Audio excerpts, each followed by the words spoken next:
She got some new, it's only for the elites, because you can't hear nothing. Yes, Apple.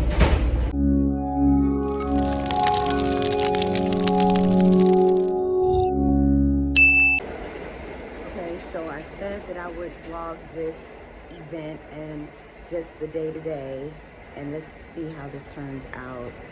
I am going to Virginia for the family reunion, and I am super excited to be going with Chef Shannari Green. She is our executive chef at our vegan space, and this is going to be a good time. There's going to be so many different people, and I hope that there's a great opportunity to network. And I'm looking like a hot mess because it's 7 o'clock in the morning, and I'm on my way to the airport.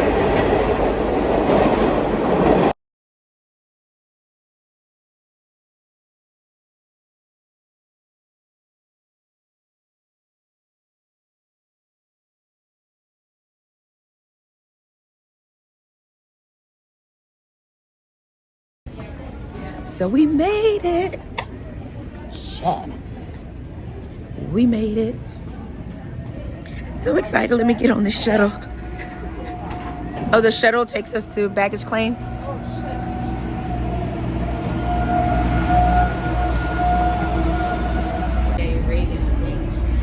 Say hey, Shannari.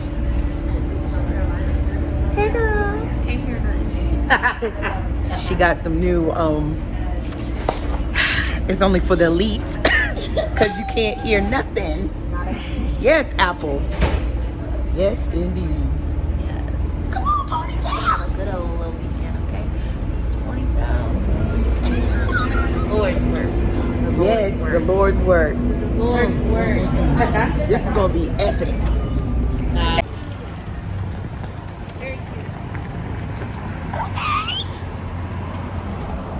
Okay, Shannari.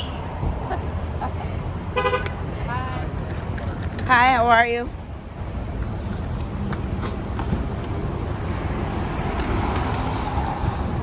Thank you. Thank you so much.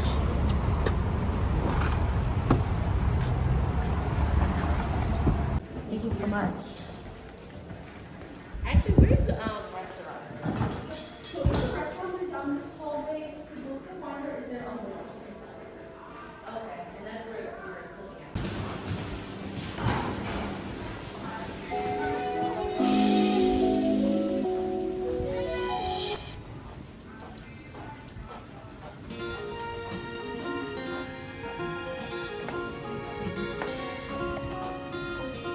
Ooh, this is really nice.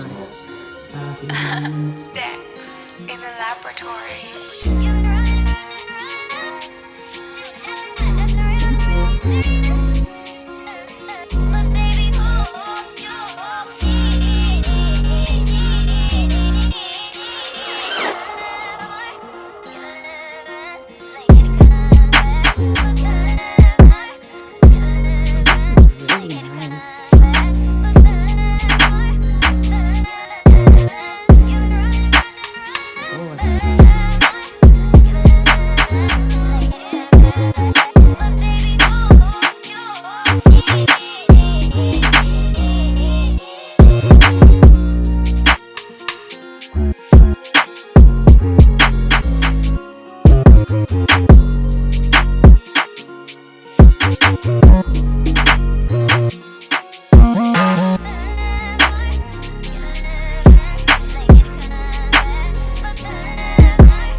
Good morning.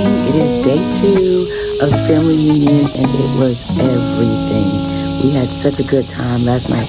I haven't danced in so long that I forgot what it feels like to be out and just hanging out with your friends. And what I really appreciate about the family reunion is that it reminds you of you getting back to your roots, and it reminds you of how important this community family is. And I've met so many dope people, and yeah, this is definitely one for the books. If you decide that if the family reunion pops up on your timeline, make sure you get your tickets to go. This was an experience, and I can't wait to see what today holds.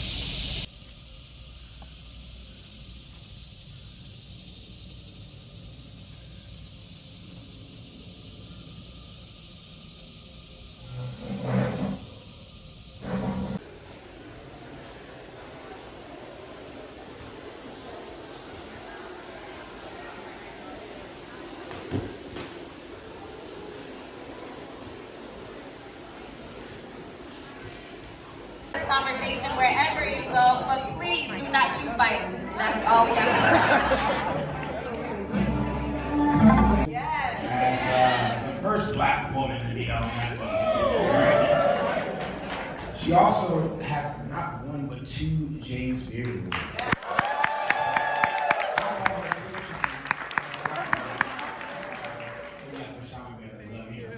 She's our moderator for today. We also have Angel Barreto. We have food wine investment chef, a double James Beard Award finalist in the same year. Doing it all. And he has amazing glasses, so please. We also have Shanari Freeman. Woo! She's the executive chef of Cadence, also an award-winning chef. Yes. Amazing food. She tried her buffalo mushroom sandwich. Yes. I went to eat at her restaurant, showed up 2 hours late. And last but not least, my good friend Preston Clark.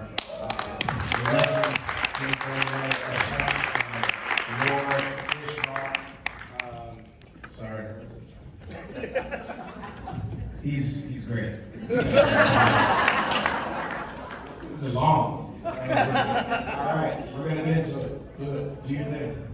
Hey, good morning, everyone. Good morning. Ooh, that's good. So when you cook, whether you're owning a restaurant or you're hosting a fish fry on a Friday night, there's an artistic expression that becomes associated with you and that food. The chef or the cook can become defined by that. That becomes the beginnings of what people get to know you for.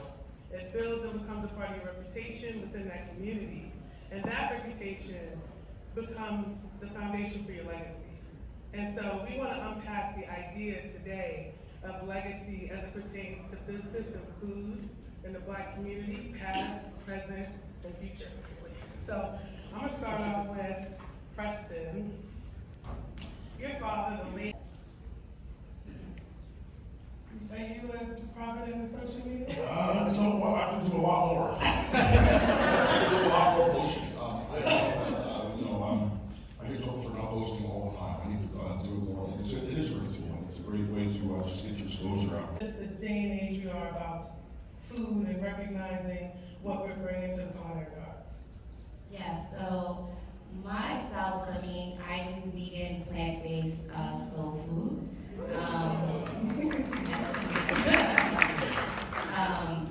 I'm from Richmond, so I'm from Virginia. I think it's really important just to highlight vegetables. I think a lot of times we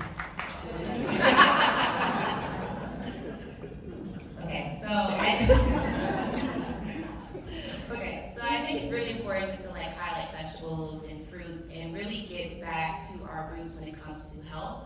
I think a lot of times when we are cooking, we tend to get away from that. So my style of cooking, I try to just pinpoint that. I'm a fan of what everyone does, so I'm not biased, or I don't feel like I'm not able to learn something from someone that's not cooking like vegan or plant-based food. Like I absorb all of that and I love it. I'm around so much talent and so many different chefs. But I think it's really important that we are incorporating health into our food. So I try to do that with my food and with the restaurant, and just use similar techniques that people use with meats, but on vegetables. So that's something that I picked up in culinary school. I also went to ICE. Oh yeah. So I did the health supportive culinary arts program, and it's a plan forward program, and there we just learned how to do everything. So taking that knowledge, taking my background, again, I'm from Richmond, my family's from Virginia and North Carolina, so, you know, every Christmas we got chitlins, we got fried oysters, pig feet, all of that, you name it, we have it. But just taking those memories and taking like those flavors and incorporating that to the food that I make today, I feel like I'm still paying respect to my family, but also just seeing food through a different lens, because I want something that that everyone can sort of relate to, but not taking away from the culture, I guess, but more so adding to it. Yes, that's the future. Health is wealth.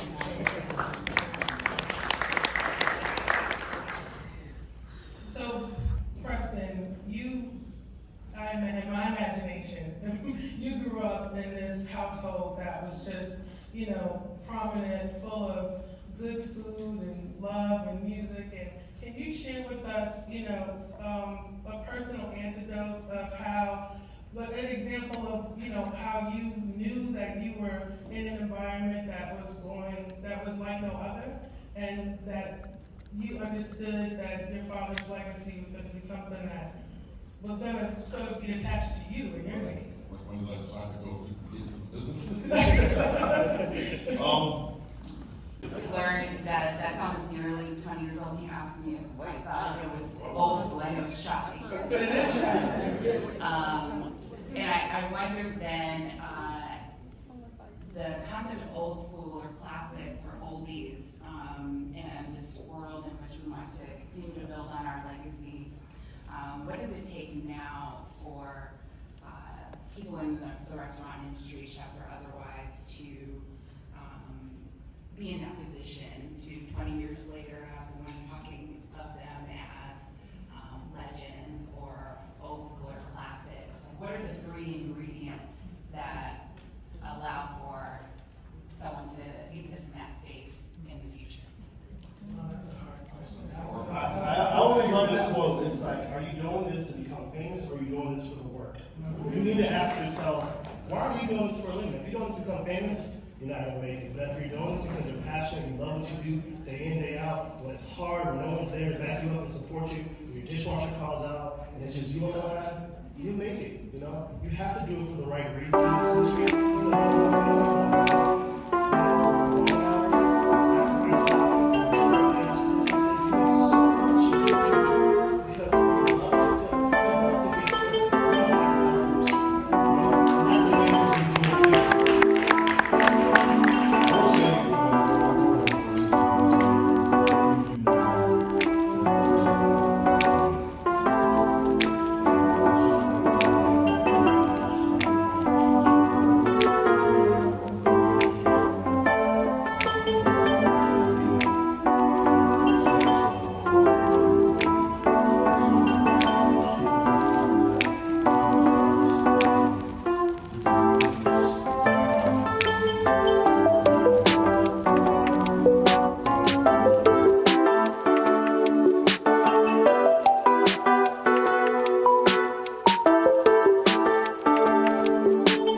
You got one job, Shirley.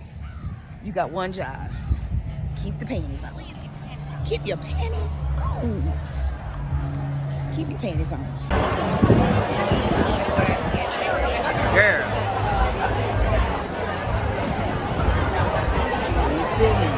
Huh?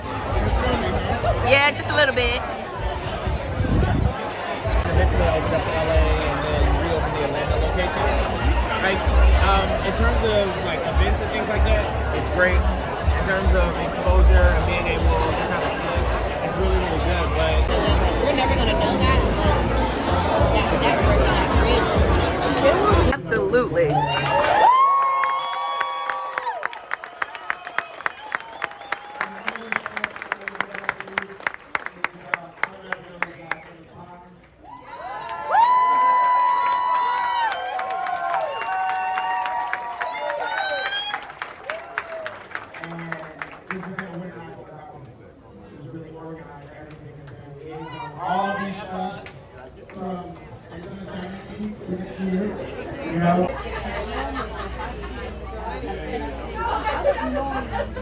We figure it out, right?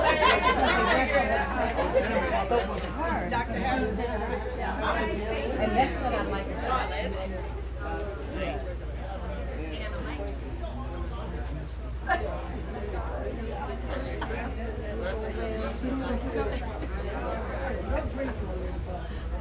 Well, good afternoon. Can you hear me in the back? I will try to project. Can you hear me back there? Yes. Okay, because we're all going to try to project until times get better. We know how to improvise. We all know how to improvise. So welcome to this afternoon's session, which is simply entitled Soul Food. And so I'm Jessica B. Harris. My first name is not Doctor. So I am a food historian by avocation, and I am here with two renowned chefs. So I'm going to start with on my right, Chef Melba. And Chef Melba, who needs no introduction, because she is renowned for Southern fried chicken and eggnog waffles. And we're going to hear more about all of that directly, as my grandmother would say. And on my left, we have a new James Beard Award-winning Best Chef Great Lakes, Chef Eric Williams of Virtue Restaurant in So I'm over here.